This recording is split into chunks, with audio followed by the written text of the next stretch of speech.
Hey everybody, this is Adam Ellis, and today I'm going to show you how I make mixes in Ableton Live.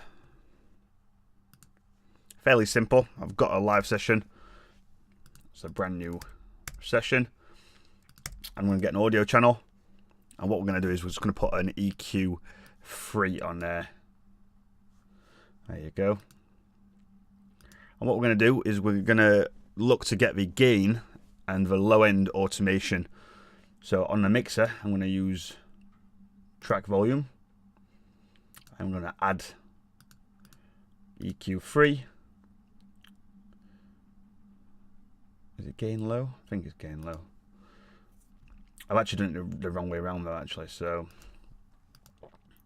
it's better to do it the other way. And then the gain's on the bottom.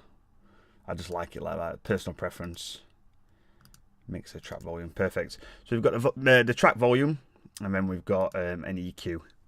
Right, so you can duplicate that channel. Brilliant. Now let's get some tracks in there. Just going to set the BPM to 140. Just going to get 2 tracks. Now to keep it simple, I'm not going to bother with intro edits and things like that because it's a lot trickier, but I'm just going to start with 2 normal tracks.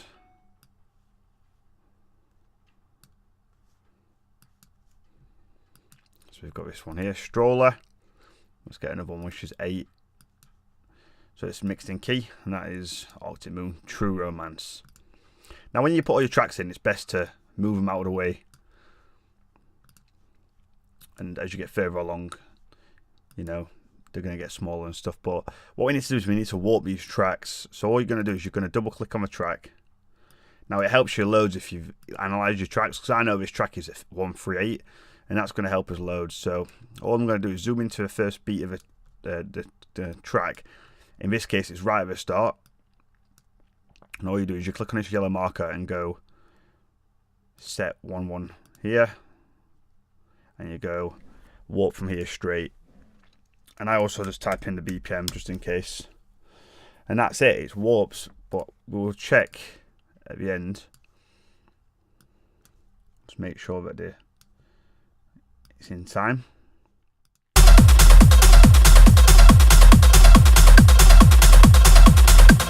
You can hear that it is via the metronome. Sometimes it's not quite right, so you have to move it along a little bit. Say it wasn't quite in time. Like that, actually. Where are we here? I was on the wrong track. Say that wasn't quite right, you can get the nearest locator and move it like that to put it in time. But this one's cool. Right, we'll go to True Romance. Sometimes you have to right click and press activate. So let's have a look. We've selected that track. We'll go to the start. It's the same thing. It pretty much starts at the start. You can just click it. I'm just going to go there. I'm just looking for that first beat, really. And look, it's gone out of time a bit there, so I'm just going to type back in 137. And I'm just going to check the end of it. Looks like it's gone out a little bit, so.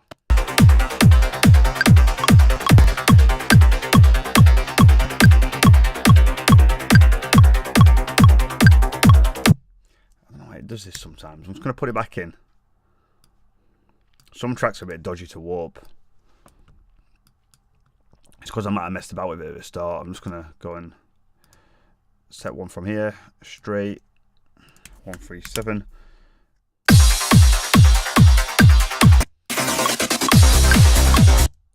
That's well out.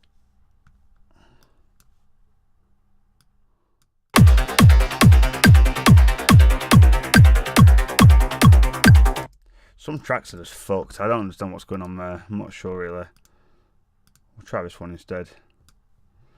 Every now and again you just get a track that happens to. I'm not particularly sure why, to be honest with you. It does throw me out a little bit.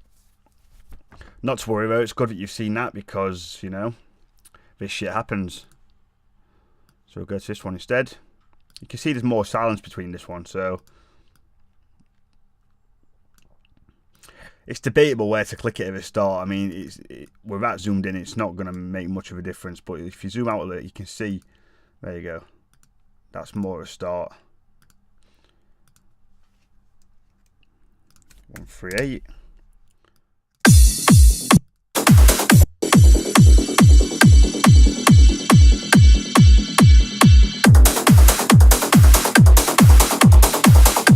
There you go, now that's in time. So some tracks are a little bit dodgy. So that's how you warp, really. Very simple stuff.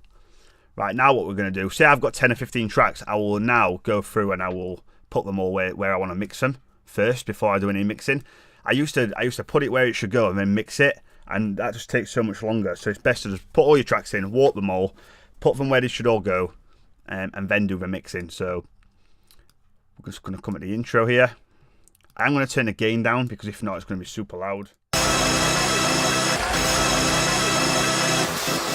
And we just want to match it. You can just see if it's in time or not. There you go, that looks pretty good.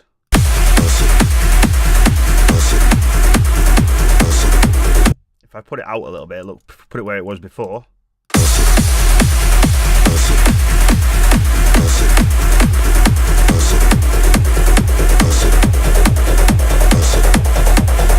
That looks pretty good.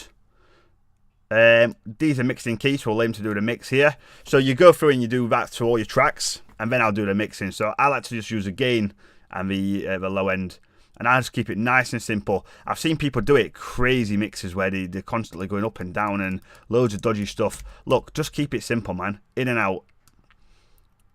So the low end, we're going to swap the low end just like you do on a normal mix. One thing I always like to do as well is fade the volume out a little bit before. So you can see there, I'm pulling it down one bar before the mix. Just make sure that your track, the track you're mixing in, that the volume is up before that section. Let's have a listen. So it's the same principle as mixing as normal.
So there you go, keeping it nice and simple, doing a clean mix like that just makes it so much easier. Again, just something to note that I always pull the volume out a little bit before the mix comes. So you could do it like that instead. So look, you could pull that along. But I like the track to fade out a tad before. It just keeps a cleaner mix. And that's it really. So any questions, feel free to drop them in the comment box and I'll do my best to reply. Thank you very much.